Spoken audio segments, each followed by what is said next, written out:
பரபிரம்மம் என்றனையே உலகெங்கும் உள்ளது ஒரு பொருள் அன்பேதான். உள்ளுயிராகி இருப்பதும் அன்பென்பாய் அன்பே குமரன் அன்பே ஸ்கந்தன். அன்பே ஓமெனும் அருள் மந்திரமென்றாய் அன்பை உளத்திலே அசையாது அமர்த்திடுமோர் சக்தியைத் தந்து தடுத்தாட்கொண்டிடவும் வருவாய் அன்பனாய் வந்தருள் ஸ்கந்தகுரோ. யாவர்க்கும் இனியன்னே யாவர்க்கும் எளியன்னே யாவர்க்கும் வலியன்னே யாவர்க்குமானோய் நீ. உனக்கொரு கோயிலை என் அகத்துள்ளே புனைவேனே சிவசக்தி குமரா சரணம் சரணமையா. அபாயம் தவிர்த்து தடுத்தாட்கொண்டருள்வாய் நிழல் வெயில் நீர் நெருப்பு மண் காற்று வானதிலும்.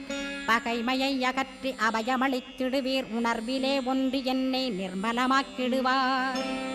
யானெனதற்ற மெய்ஞானமதருள்வாய் நீ முக்திக்கு வித்தான முருகா கந்தா.